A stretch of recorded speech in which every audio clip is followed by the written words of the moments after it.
Suka dengan video ini? Bantu channel ini terus berkarya dan berkembang. Klik tombol subscribe, supaya kamu tidak ketinggalan video terbaru. Juga jangan lupa tinggalkan like dan komen kamu di bawah ya.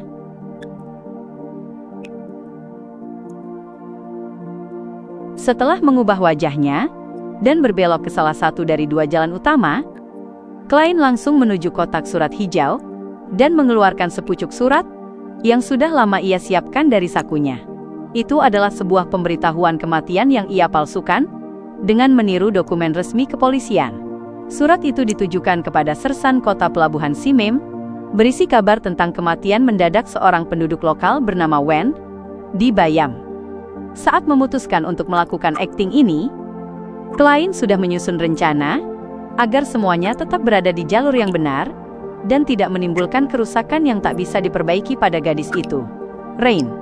Rencananya adalah menggunakan jimat tidur, untuk menyamarkan akting yang sebenarnya sebagai sebuah mimpi. Dengan cara ini, jika Rain tidak memiliki perasaan cinta terhadap Wen, ia memperkirakan gadis itu akan langsung menolak pengakuannya. Setelah mendengar kabar kematian pihak lain, ia tidak akan merasa bersalah, paling-paling hanya sedikit takut. Untuk hal itu, ia bisa ditenangkan secara efektif dengan pergi ke gereja untuk berdoa dan mengakui dosa. Jika Ren juga menyukai Wen dan menanggapi pengakuannya, maka mimpi tersebut akan memberi klien kesempatan untuk melepaskan diri dari situasi itu. Pemberitahuan tentang kematian Wen akan menghancurkan harapan Rain dan tidak akan memberikan dampak negatif yang terlalu besar pada kehidupan masa depannya. Namun, meskipun begitu, ini tetap agak kejam. Tidak peduli perempuan seperti apa dirinya, menghadapi situasi di mana seorang pria mengaku cinta kepadanya di dalam mimpi, setelah kematiannya, jelas akan sangat menyayat hati. Ia tidak akan bisa pulih dalam waktu yang lama. Jika aku tidak melakukan apapun, ketika kabar kematian Wen sampai kepadanya, Rain pasti akan sangat sedih, meskipun mungkin tidak separah ini. Namun, simpul di hatinya tidak akan pernah bisa terurai, dan ia akan terjebak seumur hidupnya dalam pertanyaan, apakah Wen pergi berpetualang demi mengejar masa depan mereka, atau apakah dia sebenarnya tidak menyukainya? Mengakhiri semuanya dengan cara seperti ini, bukanlah pilihan yang buruk. Setelah ia berhasil melewati rasa sakitnya, ia akan membawa kelembutan karena pernah benar-benar dicintai, sambil menjalani kehidupan masa depannya. Bagaimanapun juga, memaksa ikut campur dalam kehidupan orang lain demi akting, memberi dampak pada hidup seseorang yang tidak bersalah sampai taraf tertentu, meskipun menggunakan alasan memenuhi sebuah keinginan, itu bukanlah perbuatan yang benar-benar baik. Seperti yang dikatakan Roselle, semakin jauh seseorang melangkah di jalur Beyonder, semakin terasa menyimpang dan jahat. Metode akting mungkin bukanlah katalisnya. Yang bisa kulakukan hanyalah berusaha sebaik mungkin untuk meminimalkan dampak seperti itu. Setelah mengirim surat itu, klien menghembuskan napas, lalu dengan wajah lokal yang tidak mencolok, ia berjalan menuju satu-satunya penginapan di kota itu. Dalam perjalanan, ia merangkum pengalamannya sebelumnya, bahwa menyamar sebagai orang lain dan mendapatkan umpan balik, kemungkinan besar merupakan klausul utama dari prinsip faceless, hanya berada di bawah prinsip. Kamu bisa menyamar menjadi siapapun, tetapi pada akhirnya kamu tetaplah dirimu sendiri. Jika itu faceless lain, demi peran ini, mereka pasti akan menutup rapat informasi tentang kematian Wen. Mereka akan menerima pengakuan Rain, dan menghabiskan 1 atau 2 tahun menjalin hubungan dengannya, menikah, memiliki anak, lalu demi tidak terikat oleh berbagai hubungan dalam identitas ini, mengingat siapa diri mereka sebenarnya, dan pergi dengan dingin. Jika tidak ada kebocoran selama proses itu, ramuan kemungkinan besar sudah tercerna. Tapi aku benar-benar tidak bisa melakukannya. Ini sepenuhnya bertentangan dengan nuraniku. Aku hanya bisa mencoba mendorong batas sebisanya. Klien menghela napas, tiba-tiba merasa takut tanpa alasan yang jelas. Ia menggelengkan kepala, dan berpikir dengan nada mengejek diri sendiri. Beyonder bukan hanya harus terus-menerus melawan ancaman dan kegilaan, tetapi juga harus melawan berbagai pikiran jahat, serta korupsi yang menarik seseorang ke bawah, dan bisa membuatnya jatuh jika tidak berhati-hati. Bahkan begitu, Pada akhirnya, seseorang masih bisa terkorupsi oleh jurang, menjadi monster yang ia sumpahi untuk dibasmi. Syih! Menekan pikirannya, Klein melangkah masuk ke penginapan dan berkata kepada pemilik di balik konter, "Kamar biasa." Pemilik yang kurus itu mendongak, meliriknya sekilas, lalu berkata, "Sertifikat identitas yang sah. Bagaimana mungkin wajah yang baru saja kubuat punya itu?" Klein tersenyum canggung. "Aku lupa membawanya. Kalau begitu kamu tidak bisa menginap di sini. Ini aturan kota kami." Pemilik itu kembali menundukkan kepala dan menghitung pemasukan serta pengeluaran hari itu. Klein mengeluarkan selembar uang soli dan mendorongnya ke depan seolah tidak terjadi apa-apa. Mata pemilik itu langsung membelalak. Tidak, simpan saja. Aku tidak mau dipenjara oleh sersan. Pergi. Bajingan kotor tanpa bukti identitas." Klein diusir keluar dari penginapan dengan wajah terkejut, tak percaya bahwa entitas maha kuasa bernama uang barusan kehilangan kekuatannya. Setelah beberapa detik terdiam, ia masuk ke sebuah gang kosong dan kembali berubah menjadi German Sparrow dengan fitur wajah yang tajam dan tegas. Klein kembali ke penginapan, mengetuk konter, dan berkata dalam bahasa Loen dengan aksen Backlund, "1 kamar." Pemilik itu mendongak dan segera meletakkan barang di tangannya. Ia berdiri dan mengangguk dengan senyum. "Baik. Apakah Anda mau kamar dengan pemandangan laut, atau yang lebih tenang?" Ia beralih ke bahasa Loen yang kaku, dengan aksen tebal mirip wilayah negeri rempah, tanpa lagi menyinggung soal identitas. Ini benar-benar dunia yang pragmatis.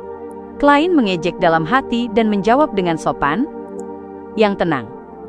Baik, segera," jawab pemilik itu tergesa-gesa. Ia memanggil seorang pelayan, mengambil kunci, dan secara pribadi mengantar Klein ke lantai 2. "Tuan, berapa hari Anda akan menginap?" "Harganya 1 soli 5 pence per malam." "Hanya malam ini?" Klein tidak tahan dengan antusiasme itu, jadi ia menjawab singkat, "Di penginapan Wind of Azur, suite mewahnya bersama Danitz berharga 5 soli per malam." Tak diragukan lagi, kamar yang dipilih pemilik itu bersih dan rapi, tanpa jejak kelembapan yang biasanya ada di penginapan pelabuhan. Klein melihat sekeliling dan mengangguk puas. "Sangat bagus." "Sebuah kehormatan," pemilik itu menyanjung dengan rasa takut yang jelas. Klein meletakkan barang bawaannya, beristirahat sejenak, lalu bangkit dan kembali ke lantai dasar untuk mengurus makan malamnya. Di samping konter, meja-meja tersusun berantakan di lantai pertama. Permukaannya dilapisi lapisan berminyak, dan sebuah perapian menyala di sudut, memancarkan cahaya dan panas. Kepulauan Rorstedt terletak agak ke selatan, dan suhu terendah di musim dingin hanya sekitar 10 derajat Celcius. Namun, bagi penduduk lokal, itu masih cukup dingin, hingga mereka perlu menyalakan api untuk menghangatkan diri. Klein menemukan tempat duduk secara acak dan duduk, memesan hidangan khas lokal berupa daging panggang dan sup jamur berbumbu, dengan roti kentang sebagai makanan pokok. Sambil menunggu, ia menyapu pandangannya ke para pelanggan di restoran. Tatapannya kemudian secara naluriah tertuju pada seorang wanita. Wanita itu memiliki rambut hitam sederhana yang diikat, serta sepasang mata abu-abu kehijauan yang khas. Penampilannya adalah tipe yang tidak akan membuat orang bosan, bahkan semakin lama dipandang justru semakin menarik. Ia jelas bukan penduduk lokal, tetapi mengenakan kemeja pria dan jaket tebal berwarna coklat muda. Di samping tangannya terletak topi bertepi bundar, dengan cekungan di tengah. Itu adalah salah satu pakaian petualang yang cukup umum di lautan. Di mejanya, 3 pria lainnya berpakaian serupa, dan jelas terlihat bahwa mereka telah lama terpapar angin dan cuaca. Klein tidak pernah menyembunyikan apresiasinya terhadap wanita cantik, tetapi perhatiannya tidak tertarik oleh penampilannya semata. Laut memiliki tingkat diskriminasi yang tinggi terhadap perempuan. Wanita yang bisa mencapai status tertentu di antara para petualang dan bajak laut, biasanya sangat licik, sangat kuat, atau keduanya. Mereka adalah orang-orang yang perlu diwaspadai dengan ekstra hati-hati. Sepatu bot mereka masih ada lumpur segar. Baru saja kembali dari hutan, Hehe, memang benar para petualang. Klein membuat penilaian awal berdasarkan beberapa petunjuk. Jika keempat petualang ini datang dengan feri dari Bayam, meskipun sebelumnya menginjak selokan atau lumpur, bekasnya pasti sudah mengering. Lagi pula, karena kota ini tidak diguyur hujan selama 2 hari terakhir, jalan-jalan relatif bersih, hanya berdebu. Dengan menyingkirkan 2 kemungkinan itu, satu-satunya penjelasan adalah mereka baru saja kembali dari perjalanan ke hutan di pinggiran kota. Klein pernah mendengar bahwa banyak petualang masuk jauh ke hutan purba di pulau-pulau koloni untuk mencari kuil atau altar pagan yang terlupakan dan ditinggalkan, yang seringkali menyimpan emas dan permata dari pemujaan kuno, namun kemudian terkubur karena berbagai alasan di tempat yang tak diketahui siapapun. Di Barbar Pulau, tidak pernah kekurangan legenda tentang seseorang yang mendadak kaya raya setelah berpetualang ke hutan. Mungkin ada roh jahat yang berkeliaran di tempat-tempat itu. Lebih baik berburu bajak laut, atau setidaknya mengumpulkan informasi terkait terlebih dahulu. Klein menarik kembali pandangannya dan fokus menunggu makanan. 7 gereja mengklasifikasikan berbagai dewa yang dipercaya oleh kepercayaan primitif koloni sebagai roh jahat, tetapi Klein percaya bahwa sebagian dari mereka adalah roh alam. Tak lama kemudian, daging panggang khas itu disajikan. Dagingnya telah dipotong kecil-kecil dan ditusuk pada batang kayu. Permukaannya diolesi saus coklat kemerahan. Aromanya kaya dan warnanya menggoda. Kelihatannya agak mirip kebab dari kehidupanku sebelumnya. Di Loen, biasanya daging dipanggang dalam potongan besar. Baru setelah matang, koki akan mengirisnya. Metode di sini membuat bumbu lebih meresap ke dalam daging.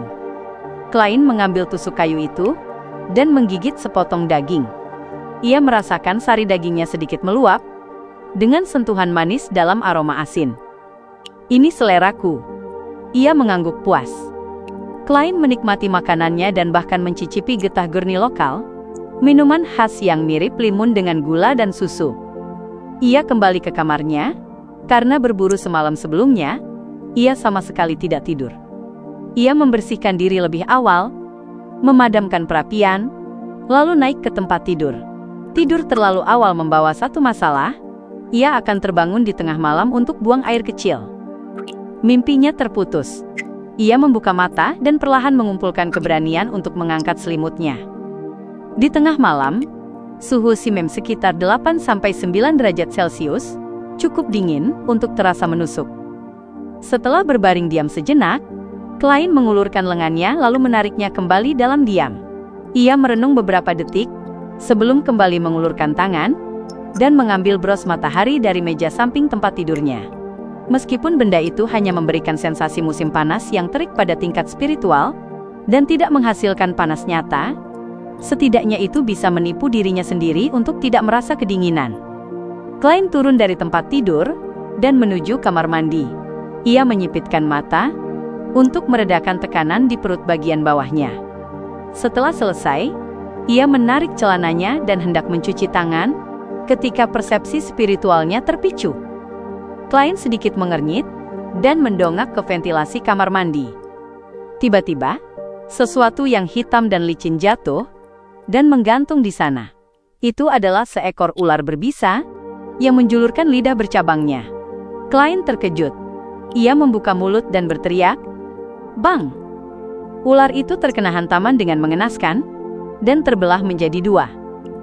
Apa yang terjadi? Klein menatapnya selama beberapa detik. Melihat tidak ada gerakan lanjutan, ia berjalan keluar dari kamar mandi dan menarik sebuah koin emas dari sakunya.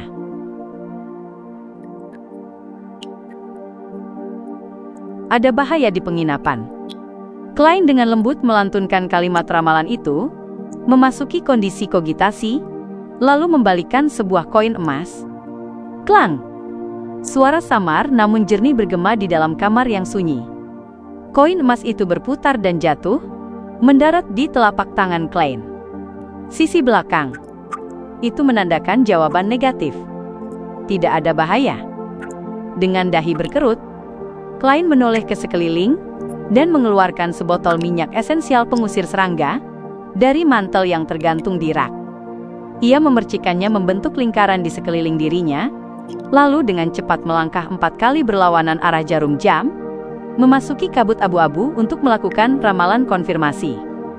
Sekitar 10 detik kemudian, ia menerima wahyu, tetap tidak ada bahaya. Kembali ke dunia nyata, Klein menggelengkan kepala. Ia menyimpan kembali koin emas dan botol tersebut, mengenakan mantel, celana, dan sepatu botnya, lalu duduk di tepi ranjang, bersandar pada bantal sambil bersikap sangat waspada terhadap kejadian ini. Ia masih mengingat prinsip-prinsip sihir miliknya, terutama yang berbunyi, ramalan bukanlah sesuatu yang maha kuasa. Karena itu, meskipun jawaban yang ia peroleh menunjukkan keadaan aman, ia tetap tidak berani bersantai dan kembali tidur. Ini bukan berarti ia tidak percaya pada kemampuan kabut abu-abu dalam melindunginya dari gangguan, melainkan karena terlalu banyak kemungkinan yang bisa terjadi. Kalimat ramalannya mungkin tidak cukup akurat untuk mencakup semuanya, sehingga bisa menimbulkan kesalahan penafsiran. Ia sudah memiliki dugaan mengenai apa yang baru saja terjadi. Keempat petualang di restoran itu memang telah menemukan kuil kuno yang terlantar dan terlupakan di hutan purba Pulau Simem. Mereka memperoleh kekayaan atau peninggalan budaya, tetapi juga membangkitkan roh-roh jahat yang nyaris punah, sehingga mereka pun diganggu oleh pikiran jahat dan kutukan. Waktu terus berlalu, dan Klein tiba-tiba merasakan fluktuasi spiritualitas yang sangat halus, menyebar keluar dari kamar, lalu dengan cepat melebur ke dalam kegelapan di sekitarnya.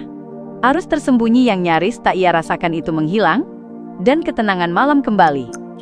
Seperti yang kuduga, ini hasil dari kekuatan Beyonder. Diselesaikan begitu saja? Aku tunggu sedikit lebih lama saja. Bagaimanapun juga, 1 atau 2 jam lagi sudah fajar. Bahkan kalau memang ada masalah, tempat ini punya katedral dan tim Mandated Punishers. Klein setengah memejamkan mata dan mulai memasuki kogitasi. Bayam, Amiris Livbar, Danitz, dengan tekad untuk mengelabui segala bentuk pemantauan, memegang segelas lantiproof sambil mabuk, dan menatap para gadis di ring tinju yang menari dengan gerakan panas dan seksi. Brengsek, sudah lama sekali mereka tidak kehilangan satu potong pakaian pun, teriaknya bersama para pemabuk lainnya. Lalu, tanpa peduli apakah mereka mendapat tanggapan atau tidak, mereka tertawa terbahak-bahak, saling bersulang, dan menenggak minuman. Kau sudah baca koran terbaru? Seorang pria yang begadang di bar sambil bersenang-senang bersendawa dan bertanya pada teman-temannya. Otakmu dimakan keledai? Menurutmu aku bisa membaca huruf-huruf alfabet yang meliuk-liuk itu? Demi keagungan Lord of Storms, aku hanya tertarik pada liukan seperti ini. Hahaha. Temannya mengangkat gelas dan menunjuk para penari, tertawa seolah jawabannya sangat lucu. Pria yang berbicara lebih dulu menepuk belakang kepalanya. Steel mati. Dia dibunuh oleh Blazing. Danitz yang berada di dekat mereka tertegun sesaat, lalu duduk tegak sambil sedikit memalingkan kepala. Ia berdehem dan menyesap minumannya, berpura-pura tidak terjadi apa-apa, tetapi diam-diam ia mendekat, untuk mendengar apa lagi yang akan mereka katakan. Petualang sekaligus bajak laut paruh waktu yang pernah membawanya ke dunia ini pernah berkata, bahwa kehidupan di laut tak akan berarti tanpa minuman keras, wanita, dan bualan. Steel apa? Kubilang padamu, waktu aku masih muda, aku pernah mengalahkan pipa baja. Sela pemabuk lain. Apa yang kau lakukan pada pipa baja itu? Haruskah aku bilang sesuatu seperti, wah, punyamu ternyata tipis sekali. Pria pertama menyeringai penuh arti. Tanpa menunggu balasan, ia melanjutkan, Steel Mafeti mati. Second mate dari Admiral of Blood mati. Paruh kedua ucapannya keluar dalam geraman rendah. Itu membuat salah satu orang yang sudah setengah limbung ketakutan, hingga merosot ke bawah meja sambil meracau ngeri. Bukan aku yang melakukannya. Brengsek, bar memang selalu sekacau ini. Cepat ke intinya. Aku menunggu kalian memuji Lord Blazing. Danitz yang menyamar, hampir saja menghantamkan gelas alkohol di tangannya ke arah mereka. Koran menyebutkan bahwa ini dilakukan bersama oleh Angkatan Laut dan Gereja. Steel mati, Blood Brambles mati, bahkan Calm Squall juga mati. John Smith dan gerombolan bajingan itu juga sudah ditangkap. Seorang pemabuk yang masih agak sadar ikut bergabung dalam percakapan. Tidak, itu bukan kebenarannya. Pria yang pertama mengangkat topik itu menggeleng sambil tersenyum. Aku punya teman yang bekerja di kantor berita. Dia bilang padaku bahwa ada intel yang bisa diverifikasi tapi tidak bisa dipublikasikan. Angkatan laut dan gereja hanya dimanfaatkan. Pembunuh sebenarnya adalah Blazing Danitz, dan seorang petualang misterius yang berpengalaman dan kuat, seorang pemburu bayaran. Mustahil. Tidak mungkin Blazing Danitz bisa mengalahkan Steel. Bahkan kalau itu serangan mendadak, tetap mustahil dia bisa menghabisi Steel. Beberapa peminum menyuarakan pendapat serupa. Kuncinya ada pada petualang kuat itu. Aku curiga, dia adalah petualang yang hampir setingkat dengan Admiral Bajak Laut. Pria itu menekankan. Aku tak tahu bagaimana Danitz bisa mengenalnya. Hah, dia ikut berkontribusi. Katanya, Blood Brambles dihabisi olehnya. Kalian tidak memperhatikan? Bounty Blazing sudah naik menjadi 4.200 pound. Benar. Serius? Blazing memang tidak sederhana. Bajak laut yang ganas? Tidak. Bajak laut besar. Bajak laut besar? Aku sampai lupa kapan terakhir kali aku minum bersamanya. Cuy, bajingan sialan. Kapan aku pernah minum denganmu? Aku bahkan tidak mengenalmu. Di tengah seruan itu, Danitz berpikir dengan gembira. 4.200 pound. Kalau orang-orang itu tahu, mereka pasti bangun tengah malam hanya untuk mengepel dek karena iri. Hahaha, sekarang aku bisa disebut sebagai boatswain terkuat di Golden Dream. Saat ini, Danitz ingin sekali terbang kembali ke kapal, dan minum serta membual bersama orang-orang seperti Iron Skin dan Beryl, menceritakan semua kejadian mendebarkan di pelabuhan Bansi, bagaimana ia mengalahkan uskup yang jatuh, bagaimana ia dengan cerdik lolos dari penyergapan Steel dan yang lain, bagaimana ia memasang jebakan untuk menghabisi semua musuhnya, dan bagaimana ia tidak akan pernah bisa memainkan kartu kehidupan itu lagi. Sayangnya, demi Kapten, aku masih harus terus menjadi pelayan Germain Sparrow, si orang gila itu. Aku sudah menjadi bajak laut besar bernilai 4.200 pound. Danitz menghela napas, membiarkan dirinya kembali dilumpuhkan oleh alkohol.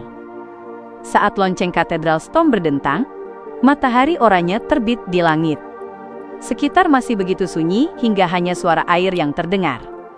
Tanpa menemui sesuatu yang abnormal, Klein mengembuskan napas lega, melepas pakaiannya, kembali ke tempat tidur, dan menebus kurang tidurnya dengan tidur 2 jam lagi.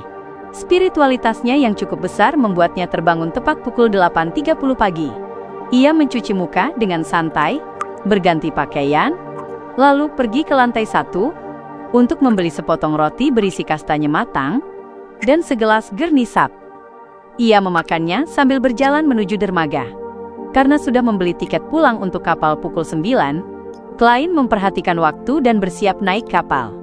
Pada saat itu, ia melihat wanita bermata hijau keabu-abuan itu, beserta 3 petualang pria dari timnya.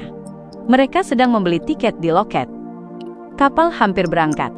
Mereka pasti tidak akan sempat naik kapal pukul 9. Aku penasaran apa yang mereka peroleh dari kuil yang ditinggalkan itu, tetapi tadi malam mereka menarik keberadaan yang mirip roh jahat. Tolong jangan sampai terjadi sesuatu yang tak terduga saat mereka menaiki kapal. Klein menggunakan tubuhnya untuk menghalangi garis pandang para petualang, mengeluarkan koin emas, dan melakukan ramalan. Wahyu yang ia terima adalah bahwa kapal berikutnya tidak akan berada dalam bahaya. Klein ragu selama 2 detik, menatap para penumpang yang menunggu kapal pukul 10 di dekat loket, menggosok jari-jarinya dalam diam, lalu membakar tiket di telapak tangannya. Ia kembali ke loket seolah tidak terjadi apa-apa, dan membeli tiket kapal pukul 10 seharga 4 soli. Kemudian, ia pergi ke kamar kecil di dermaga, naik ke atas kabut abu-abu, dan dengan cepat meramalkan kekhawatirannya. Ia tahu betul bahwa jika hasilnya menunjukkan bahaya besar, ia tidak akan mengambil resiko untuk naik kapal. Sebaliknya, Ia akan mencari cara untuk mencegah kapal itu berlayar dan menghancurkannya bila perlu, demi mencegah kematian orang-orang tak bersalah. Jika wahyunya sama seperti ramalan sebelumnya, ia akan naik seperti biasa, sambil tetap waspada terhadap kemungkinan kecelakaan. Pada akhirnya, ia tetap menerima jawaban negatif. Klein merasa lega dan kembali ke dunia nyata. Ia menyesuaikan posisi kantung kemih Murloc agar mudah diambil. Jika benar-benar terjadi kecelakaan, bahan Beyonder ini akan menjadi sangat penting di lautan luas. Bahan Beyonder ini juga bisa digunakan dengan cara yang primitif dan sederhana, sama seperti All Black Eye yang telah terkontaminasi oleh truk kreator. Pukul 10 tepat. Klein, dalam penampilan German Sparrow, mengangkat kopernya, mengikuti para petualang, dan menaiki kapal. Sepanjang perjalanan, ia tampak tertidur atau membaca koran dan majalah lama di kapal, tetapi sebenarnya ia terus mengawasi wanita bermata hijau keabu-abuan dan rekan-rekannya. Kewaspadaan ini berlangsung hingga pelabuhan Bayam, namun tidak ada kecelakaan yang terjadi di tengah jalan. Apakah mereka sudah menyelesaikan semua masalahnya? Apa sebenarnya yang mereka dapatkan? Klein berhenti di pinggir jalan, membeli koran terbaru dari penjual koran, dan mengamati keempat petualang itu dari sudut matanya hingga mereka menghilang. Klein memutuskan untuk tidak memikirkannya lagi. Selama tidak membahayakan situasi keseluruhan, ia tidak peduli dengan apa yang telah mereka lakukan. Ia hanya sedikit penasaran. Ia mengangkat kopernya, membolak-balik koran sambil berjalan menyusuri jalan Acid Lemon seperti orang biasa. Tiba-tiba, sambil terkekeh, ia berkata pada dirinya sendiri, bounty Danitz naik menjadi 4.200 pound. Kalau ini terus berlanjut, aku benar-benar ragu, apakah aku bisa menahan keinginan untuk mengirim orang itu ke kantor Gubernur Jenderal. Saat kembali ke penginapan Wind of Azur, Klein sudah mendengar dengkuran bergelombang yang semakin keras, bahkan sebelum ia mengeluarkan kunci. Dia tidak kabur. Klein sedikit terkejut, namun juga tidak terlalu heran. Sebelumnya ia telah mengutak-atik jubah bayangan, jadi selama Danitz pergi, ia bisa menggunakan metode ramalan untuk melacaknya dan menemukan Vice Admiral Iceberg. Walaupun penakut, dia tetap berhati-hati. Klein membuka pintu dan masuk, menatap Danitz yang terbangun dengan kaget. Ia menyunggingkan senyum tipis. Selamat Tuan 4.200 pound. Danitz langsung terjaga sepenuhnya, ingin tertawa kering sebagai balasan, tetapi tidak mampu. Pada saat ini, ia merasa bahwa nyawanya mungkin sedang terancam.